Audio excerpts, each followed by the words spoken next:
గ్రామ వార్డు సచివాలయ ఉద్యోగ సంఘాలతో మంత్రి డోలా బాలవీరాంజనేయ స్వామి సమావేశమయ్యారు. ఆ ఉద్యోగుల నుంచి వినతి పత్రాలు స్వీకరించారు. పదోన్నతులు కల్పించాలని, పిఆర్సీ వేయాలని వినతులు వచ్చాయని మంత్రి తెలిపారు. ఏబీసీ కేటగిరీలుగా ఉద్యోగులను రేషనలైజేషన్ చేయాలని నిర్ణయించామని వివరించారు. సీనియర్ అధికారులతో కూడిన కమిటీని నియమించి సర్వీసు నిబంధనలు రూపొందిస్తామని అన్నారు. రేషనలైజేషన్ విషయం పైన కూడా అధికారులు కమిటీ పరిశీలన చేస్తుందని తెలిపారు. ఈ ప్రక్రియతో కొంతమందిని తొలగిస్తారనే అపోహలను కొందరు సృష్టిస్తున్నారని, ఎవరిని తొలగించడం లేదని మంత్రి స్పష్టం చేశారు. కొన్ని శాఖల్లో చాలా ఖాళీలు ఉన్నాయన్నారు. మహిళా పోలీసుల విషయాల్లోనూ మహిళా శిశు సంక్షేమ శాఖ, హోం శాఖలను సంప్రదించి తదుపరి నిర్ణయం తీసుకుంటామని చెప్పారు. అది పీఆర్సీలో కూడా కొంత అన్యాయాలు జరిగినాయి, ఇబ్బందులు జరిగిన గతంలోనే వాళ్ళు చెప్తున్నారండి. పీఆర్సీ విషయం అంటే మీ అందరూ తెలిసిన పీఆర్సీ కమిషన్ అనేది అందరి పరిగణలోకి తీసుకొని న్యాయం చేస్తుంది. దీనిలో వాళ్ళు ఏదైతే సమస్యలను నివేదించారో అన్నిటి కూడా సీనియర్ అధికారులు పరిశీలన చేసి వీలైనంత వరకు వారికి న్యాయం చేసే విధంగా చర్యలు తీసుకుంటారండి. అంటే ఎగ్జాంపుల్ మీకు డిజిటల్ అసిస్టెంట్ని గ్రేడ్ 6 పంచాయతీ సెక్రటరీయే విజయదర్శన్ చెప్పారు. ఇప్పుడు మహిళా పోలీసు, మహిళా అదేవిధంగా వెల్ఫేర్ అసిస్టెంటు, డిజిటల్ అసిస్టెంటు వీళ్ళందరినీ కూడా ఆ చిన్న పంచాయతీలో ఉండేటువంటి సేవలకి ఇద్దరుగా వాళ్ళు సరిపోతున్న పరిస్థితులు ఉన్నాయి కాబట్టి చేస్తారండి. వీళ్ళు ఒరిజినల్ డిపార్ట్మెంట్ ఏదైతే ఉందో దానిలోనే ఉంటారు.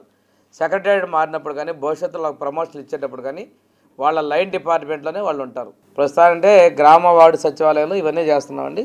వాళ్ళు అడిగేది కొంతమంది ఏమో లైన్ డిపార్ట్మెంట్స్ కాదు, మమ్మల్ని గ్రామ వార్డు సచివాలయంలోనే ఉంచండి కొంతమంది అడుగుతున్నారు. కానీ ఎక్కువ మంది అయితే మాత్రం వాళ్ళు అగ్రికల్చర్ అసిస్టెంట్ ఉన్నారు, అగ్రికల్చర్ డిపార్ట్మెంట్లో ఉంటారు, వెటర్నరీ వాళ్ళు వెటర్నరీలో ఉంటారు. ఇక్కడ హార్టికల్చర్ సంబంధించి కొంతమంది అగ్రికల్చర్ మమ్మల్ని అందరినీ కూడా ఒక అగ్రికల్చర్ డిపార్ట్మెంట్, ఒక డిపార్ట్మెంట్ అని పెట్టండి కూడా. ఎందుకంటే కొన్ని చోట్ల అగ్రికల్చర్ ఉంటున్నారు, ఫిషరీస్ అక్కడ ఫిషరీస్ అసిస్టెంట్ ఉంటున్నారు.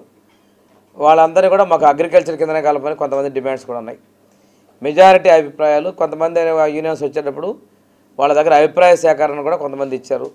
పూర్తి స్థాయిలో ప్రతిదీ కూడా క్షుణ్ణంగా పరిశీలన చేసి ఉద్యోగస్తులకు ఎటువంటి ఇబ్బంది లేకుండా మనకి సేవలు పొందే విధంగా మనం చర్యలు తీసుకుంటామండి. మహిళా పోలీస్ యూనియన్ 2 అభిప్రాయాలు చెప్పారు.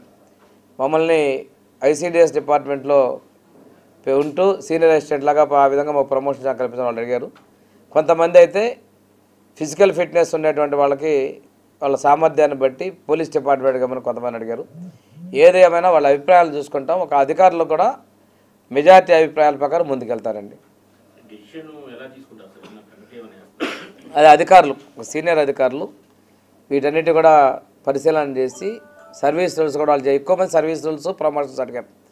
ఇది ఒక వ్యక్తి నిర్ణయం చేసేది కాదు, సీనియర్ అధికారులతోటి ఒక కమిటీ లాగా నిర్ణయం చేసుకొని ముందుకెళ్తామండి. ఇది వీలైనంత తొందరగా రెవెన్యూ వాళ్ళు గ్రేడ్ 2, 1 అని కాకుండా వాళ్ళకి సచివాలయ ఎంప్లాయీస్గా వాళ్ళకి డ్రాయింగ్ ఆఫీస్గా తహసీల్దార్ని పెట్టమని అడుగుతున్నారు.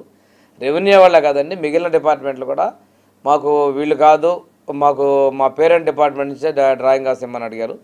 ఇది కొంచెం సాధ్యాలు కూడా చూడాలంటే డ్రాయింగ్ ఆఫీస్ ఒక చోట, ఫంక్షన్ ఒక చోట ఉండేది కొద్దిగా ఇబ్బందులు కూడా ఉండొచ్చేమో. ఏదైనా కానీ సీనియర్ అధికారులు వీటన్నింటి పరిగణలో తీసుకొని వాళ్ళ నిర్ణయం నివేదిక ప్రకారం ముందుకెళ్తామండి.